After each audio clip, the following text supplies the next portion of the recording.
Coucou tout le monde, j'espère que vous allez bien. Alors aujourd'hui, on va parler des Disability Support Care. Qu'est-ce que c'est les Disability Support Care? Alors les Disability Support Care, c'est toutes les personnes qui travaillent dans le milieu de la santé, qui sont par exemple auxiliaires de vie, mais pas n'importe quel auxiliaire de vie. Auxiliaire de vie pour les personnes handicapées, oui. Disability, ça veut dire tout simplement handicapé ou personne vraiment avec des, avec des handicaps, voilà, on va dire avec des handicaps, voilà. Je vais vous expliquer quelles sont les tâches de ce métier de Disability Support Care, donc auxiliaire de vie des personnes handicapées, et également le salaire qu'ils gagnent en général, les diplômes ou les certificats qu'il faut acquérir pour pouvoir exercer ce métier de Disability Support Care, donc auxiliaire de vie pour les personnes handicapées. Également, les coûts des formations, parce que oui, il faut prendre aussi en considération les coûts des formations et également la durée concernant ces formations-là ou la durée pour pouvoir obtenir en fait le diplôme ou le certificat pour pouvoir exercer ce métier-là. Également, je vais vous parler les disponibilités qu'il faut avoir pour pouvoir exercer ce métier-là. Si c'est le matin, si c'est le soir, si c'est la nuit, enfin bref. Voilà, je vais tout vous expliquer dans cette vidéo-là. Alors, sans plus tarder, on va commencer la vidéo. Tiens, avant de commencer cette vidéo, est-ce que tu t'es abonné? Alors, si tu ne t'es pas abonné, je t'invite absolument à t'abonner, à liker, à commenter, à partager la vidéo parce que je pense qu'il y aura énormément de personnes qui seront intéressées par cette vidéo parce que oui, c'est des vidéos vraiment concernant les pénuries en Australie. Donc oui, il faut prendre en considération. Donc, n'hésite absolument pas à liker, à disliker également parce que oui, on aime aussi les gens qui dislikent, hein, voilà. Ça nous fait aussi plaisir. On se dit, bon, il y a toujours des haters, c'est toujours bien aussi de le savoir, c'est cool. Voilà, ça veut dire qu'on est bien, on est en forme, quoi. Ça veut dire que les gens nous aiment, voilà. Les gens nous aiment, mais dans la cachette, voilà. Ils font semblant, mais voilà, ils nous aiment quand même. Mais ils n'ont pas le choix, de toute façon, de nous supporter. Donc, voilà, c'est intéressant. Ça, j'adore ça. Alors, donc, voilà, n'hésite absolument pas à liker, à partager la vidéo, à donner des forces pour que ça me motive encore plus de pouvoir vous donner encore plus de vidéos concernant ces sujets-là d'emploi en pénurie en ce moment en Australie, les emplois où vous pourrez éventuellement vous former, demander une demande de visa pour pouvoir venir ici vous former, d'immigrer. Enfin bref, il y a l'opportunité vraiment pour tout le monde. C'est à vous de le choisir, c'est à vous de saisir ces opportunités-là et vous donner les moyens de pouvoir les acquérir. Donc voilà, en tout cas, je suis là. Si vous avez besoin de plus de renseignements en profondeur et tout ça là, parce que comme je le redis toujours, je ne donne pas toutes les informations ici. Les informations en profondeur, il faut prendre absolument un entretien individuel avec moi. C'est là où j'analyse vraiment votre situation, je mets les plans possibles. Voilà, j'essaie vraiment de vous aider. Voilà, donner un entretien pour plus de renseignements, pour plus de coaching, on va dire, en profondeur. Voilà. En n'oubliant pas, bien sûr, que je ne suis pas une agence d'immigration, ok? Je ne fais pas le boulot d'une agence d'immigration. Moi, je suis là, je peux vous aider pour vos CV, pour vos emplois et tout tralala, pour l'administration, entre guillemets, l'administration australienne, les demandes de visa. Je peux vous aider, mais par contre, je ne fais pas le boulot d'un agent d'immigration. Si vous voulez un agent d'immigration, il faudra éventuellement se diriger directement vers un agent d'immigration, ce que je ne suis pas, ok? Donc, voilà. Et également, les informations que je vous donne ici, c'est des informations que j'ai fait des recherches, ok? Et également, je travaille dans ce milieu-là et je sais comment ça se passe. Je sais les choses qu'il faut avoir, les choses qu'il ne faut pas avoir. Je sais comment j'ai fait pour pouvoir, par exemple, travailler dans ce domaine-là. Donc, si je vous partage ces informations-là, c'est parce que c'est des informations c'est des expériences que j'ai eues ici, ok? Et voilà, j'ai envie tout simplement de vous le partager et que peut-être que vous le sachiez également et que ça peut peut-être aussi vous éclaircir un peu sur l'immigration. Donc voilà, abonnez-vous et n'oubliez pas, abonnez-vous, c'est très important. Alors maintenant, je vais vous expliquer un peu les tâches que par exemple un Disability Support Care doit en fait effectuer par exemple durant une journée de shift, par exemple durant une journée de travail par exemple. Alors, un Disability Support Care doit en fait aider le patient en fait à faire du shopping. Il y a certains par exemple, ils peuvent aller faire du shopping pour le patient ou sinon ils accompagnent en fait le patient à aller faire du shopping, à faire tout ce qui est tâches administratives pour le patient parce que oui, le patient il est handicapé donc il peut pas se déplacer, il n'a pas les moyens, il ne peut pas se déplacer. Donc, c'est à vous de le faire en fait à la place de cette patient-là. Également, le Disability Support Care doit en fait assister en fait le patient dans tout ce qui est préparation de nourriture. Il doit préparer en fait les nourritures au patient. Il doit en fait doucher le patient. Voilà, il doit doucher le patient. Il doit lui donner, il doit faire les lessives pour le patient. Il doit également faire quoi encore? Il doit encore changer le lit. Il doit faire en fait tout ce qui est ménage, tout ce qui est, comment dire, tout ce qui est tâches vraiment très difficiles. En tout cas que par exemple ce patient handicapé ne peut pas effectuer, en fait, le Disability Support Care doit l'effectuer. Il doit aussi donner à manger au patient. Il doit aussi habiller en fait le patient. Il doit aussi rester avec le patient, parler avec le patient, être à l'écoute, même si parfois, ça dépend du degré aussi de l'handicap. Hein. Il y a certains, par exemple, ils peuvent vraiment pas bouger. Donc, voilà, ils peuvent même pas parler. Donc, il faut savoir aussi comprendre le patient, savoir ce que le patient veut dire. Donc, voilà, il y a quand même pas mal de choses à prendre en considération hein, concernant les tâches, en fait, du patient. Il peut aussi faire sortir le patient, aider le patient dans la vie sociale, par exemple. Franchement, il fait vraiment tout ce qui est tâches quotidiennes, en fait, concernant la vie quotidienne. Voilà, c'est vraiment les tâches nécessaires qu'un Disability Support Care doit effectuer durant son shift, durant sa journée de travail. Voilà. Alors, ce métier de Disability Support Care, qui est bien sûr l'auxiliaire de vie des personnes handicapées, en fait, s'exerce souvent dans la nuit. Voilà, en fait, il faut être vraiment très flexible concernant ce métier, étant donné que vous pourrez amener en fait à travailler dans la journée, comme à travailler l'après-midi, comme à travailler le soir. Oui, parce qu'il y a certains... par contre, ce qui est bien quand même, c'est que le soir, vous gagnez très bien. Et parfois, le soir, vous restez en fait dans la maison avec le patient. Et ensuite, vous le surveillez en fait. Vous le surveillez, mais par contre, vous êtes très bien payé. Le fait que c'est la nuit, vous êtes très bien payé. Et en général, la nuit, les shifts, les plannings de nuit commencent entre 10h jusqu'à 6h du matin, dans laquelle vous êtes vraiment en 100%, vous dormez là-bas, vous faites comme si vous vivez là-bas en fait, mais vous êtes très bien payé en fonction des heures. Voilà, donc le salaire en fait d'un Disability Support Care la nuit par exemple de 22h de l'après-midi, 22h du soir jusqu'à 6h du matin par on va dire de $100 jusqu'à $170. Oui, ça je vous dis la vérité. Oui. La nuit en tout cas dans ce métier là vous êtes super méga bien payé par heure. Hein. Vous êtes payé entre $100 voire jusqu'à 170 voire même $200 par heure. Oui, par heure. Donc, imaginez juste. Donc, c'est vraiment l'opportunité vraiment incroyable si vous travaillez surtout le soir. Là, c'est vraiment le jackpot. Je vous dis la vérité, c'est vraiment le jackpot avec ce travail-là.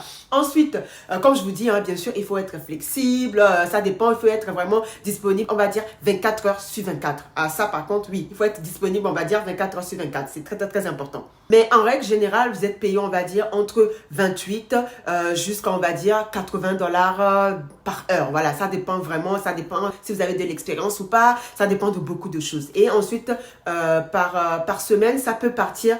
En semaine, ça peut partir de 1200 jusqu'à 1600, jusqu'à 3000. Ça dépend en fait. Ça dépend si vous travaillez le soir ou vous ne travaillez pas le soir, si c'est la journée. Mais bon, en général, si vous êtes par exemple planifié de journée, je pense que c'est aux alentours, on va dire, de 1200 jusqu'à $1600, on va dire, par semaine, bien sûr. Voilà. En général, ce métier s'exerce dans tout ce qui est maison de retraite ou également, par exemple, vous allez chez le patient directement dans sa maison, dans son appartement.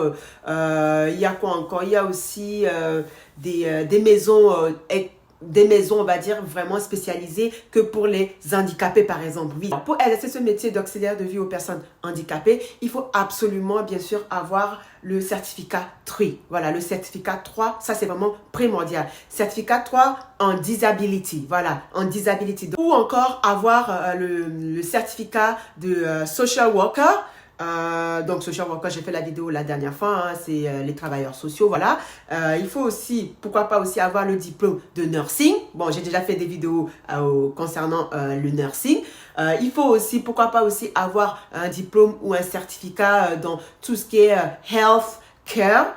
Donc ça aussi, c'est très, très, très, très demandé aussi, voilà. Et également, avoir quelques expériences. Oui, l'expérience, par contre, c'est primordial, c'est très, très, très important. On vous demande l'expérience, si vous avez déjà eu des expériences dans ce milieu ou pas, ou est-ce que vous avez des références, parce que oui, ils demandent énormément les références concernant ce domaine-là, pour être sûr que voilà, on va pas laisser un patient à n'importe qui, quoi. Ça, c'est vraiment la base, c'est vraiment très, très, très, très important. On vous demandera également aussi d'avoir un first aid. Donc le first aid, c'est les premiers secours, c'est un certificat qui coûte assez cher, dans laquelle en fait on vous apprend pendant 2 jours, une journée, ça dépend. Il y a certaines entreprises qui peuvent vous le faire en fait pendant une journée. Voilà, vous prenez de 8h jusqu'à 17h ou 18h et vous êtes vraiment formé que pour ça, et au final on vous donne en fait un certificat.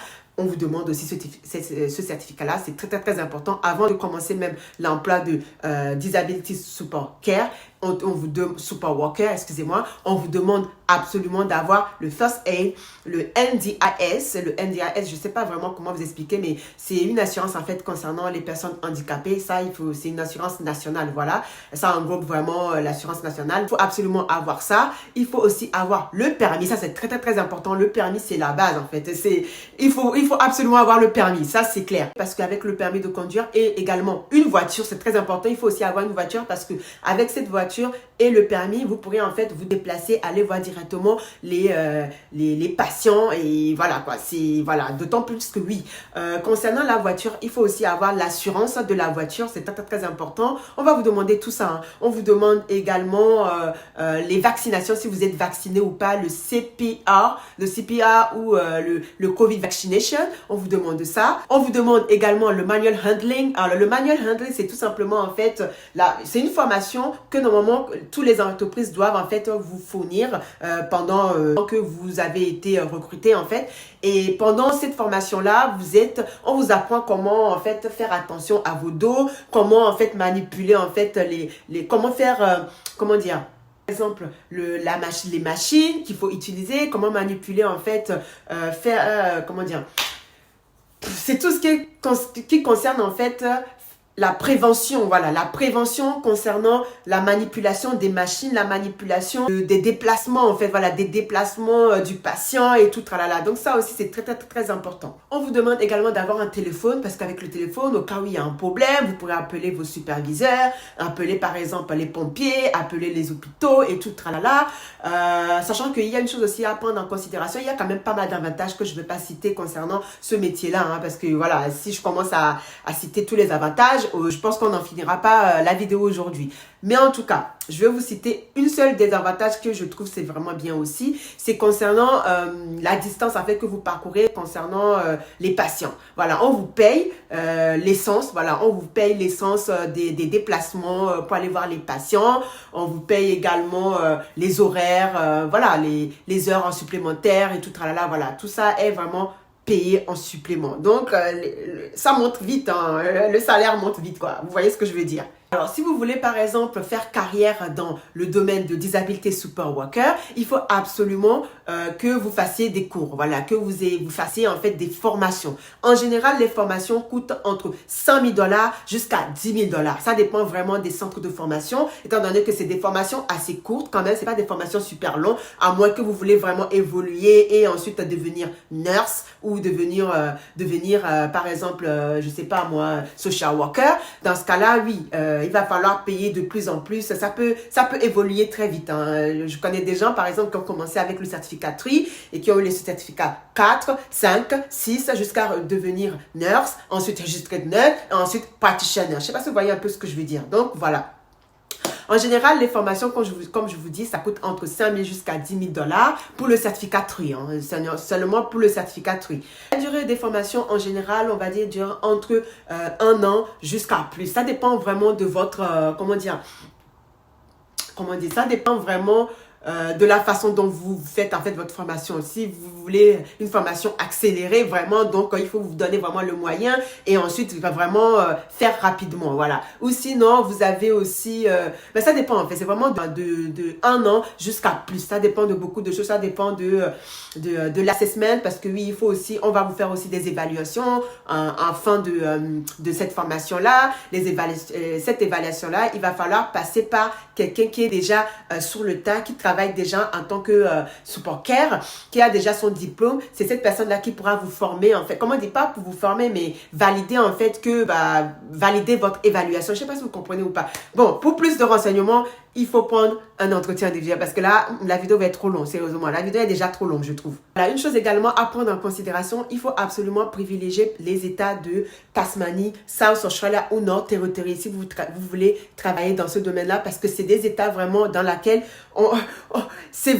ils sont vraiment en pénurie. Après, je ne dis pas que tout l'Australie n'est pas en pénurie. Tout l'Australie est en pénurie concernant ce métier-là. Mais c'est vrai que vous aurez vraiment plus de chance, par exemple, si vous allez en Tasmanie ou si vous allez en North Territory ou en South Australia ou, non, c'est surtout ces États-là. Il faut vraiment privilégier ces États-là parce que ces États-là, en plus, ils vous donnent l'opportunité, enfin, ils vous offrent en fait l'opportunité d'avoir aussi le visa permanent via ce métier-là. Donc, voilà, favoriser plutôt ces états-là, si vous voulez travailler dans ce milieu-là et puis accélérer pour avoir en fait la résidence permanente et tout tralala. D'autant plus qu'une chose aussi, la formation n'est pas chère. Hein. Sérieusement, je vous dis la vérité, ce n'est pas cher. Donc, j'espère en tout cas que la vidéo vous aura vraiment éclairci un peu plus concernant ce métier d'auxiliaire de vie.